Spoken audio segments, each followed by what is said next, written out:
more megapixels, 4K 120, dedicated camera button, and a bunch of different other things that we're going to talk about in this video. First off, I just want to say, hey, hope everything is well with you. My name is Peter.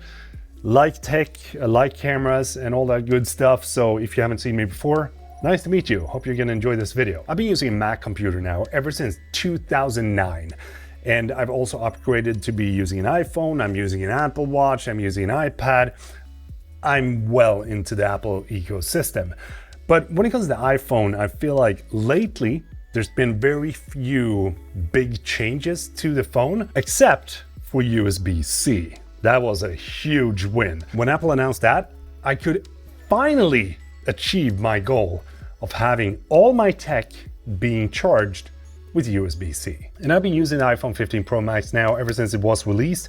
I'm super satisfied with this phone, especially with the cameras, because that is my main thing that I use the iPhone for. I'm a videographer. I make a bunch of different videos here on YouTube, and I work as a run and gun shooter, because when you're making YouTube videos, it is very essential that you're able to get the shot when you need to get the shot.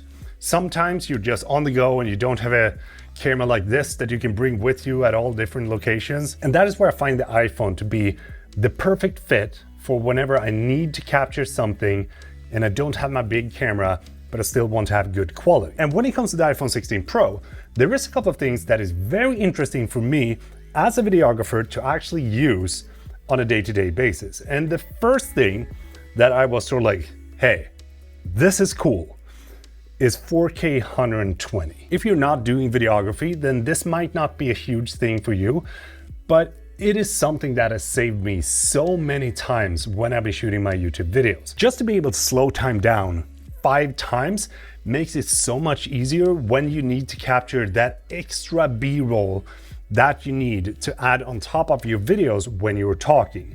And for those of you that don't know what B-roll is, it's basically the clips that you see when you hear my voice, but you don't actually see me. Huh? And there's been so many different times where I felt that, you know, it would be nice to have 4K 120 in my iPhone, mainly to be able to capture those shots that I need for the video that I'm about to make. And it also looks incredibly good. Being able to slow time down makes basically anything look cinematic, as Apple promoted in the video, but it just makes things look cool. You can have fun with it, and that is one of the things that I like so much with 4K 120, is that you can just have fun. When it comes to 4K 120 and the possibility to shoot in Apple ProRes and log, I'm gonna say that that is a bit overkill for a phone, because shooting in log and ProRes and 4K 120 is gonna eat your storage. You're probably gonna shoot for a couple of seconds and so dead. Put in an SSD. But it's personally one of those things that I'm looking forward to in the iPhone 16 Pro. But is that enough to actually convince me to update from the 15 Pro Max to the 16 Pro?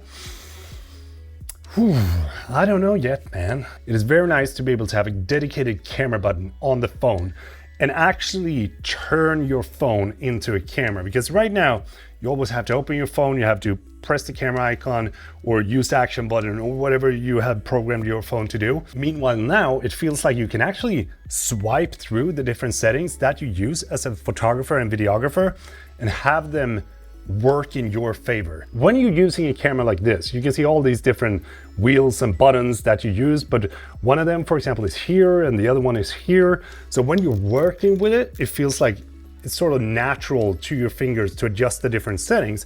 And that is something that has been lacking on the iPhone, especially in the camera app. So now when you have the possibility to actually swipe through the different settings easily with your finger and adjust the exposure, the aperture, and so on and so forth, it makes the phone feel more like a camera and less like a phone. And it actually moves it into this space where I think it feels like, is this now a camera that also works as a phone and a computer device, more than just a computer device that works as a camera? And I do like the fact that brands are now pushing these features into their phones. A camera like this is never going to be beaten by a camera like this, and let me show you why. So if you're not into cameras, then you probably don't know anything about sensor size, but the sensor of the iPhone is basically smaller than my pinky finger. Meanwhile, the sensor of this thing is like, it's way bigger. So you're always going to be able to get better image quality with a camera like this than with a phone. But now with the phones moving into this direction, it feels like you can actually have a substitute for a camera like this with your phone. Another feature that I've been highly anticipating is having a higher megapixel on the ultra wide camera. I gotta say that the ultra wide camera is probably the one that I use the most.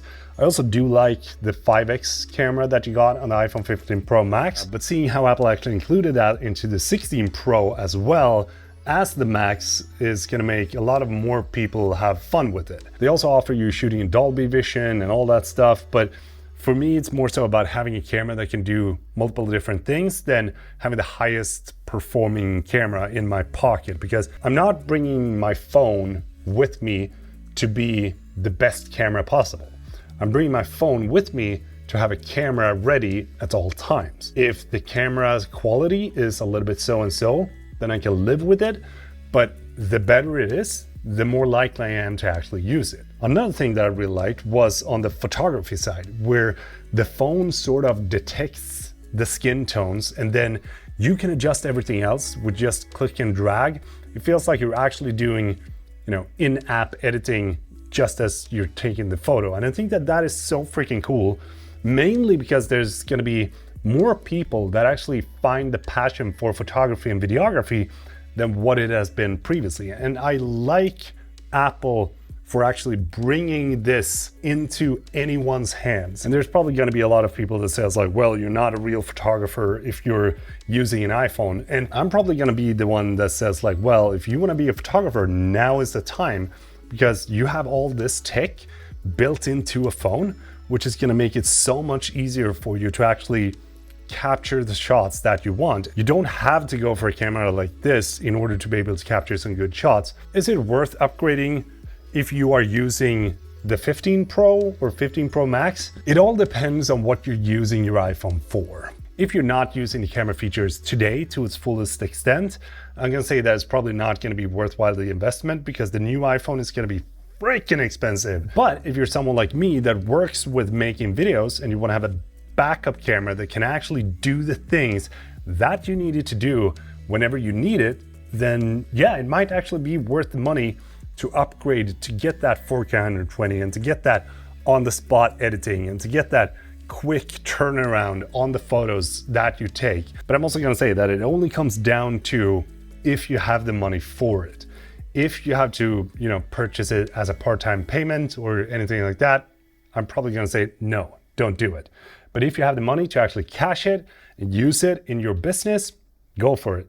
If you feel that it's going to be of value for you, it's going to be a great thing for your business. I'm probably going to buy it and make a video on it and see how it actually performs as a day-to-day camera compared to something like this. But we're going to have to see. I would love to hear your thoughts on the iPhone 16 Pro. Drop them in the comment section below. And if you haven't subscribed yet, I'd be super happy if you did. Don't forget to give the video a thumbs up if you enjoyed my little rant about the new iPhone, I don't know. If you like these kind of videos, drop a comment, say, we want to have more of these videos, Peter. Have a good one. Peter from Sweden. Out!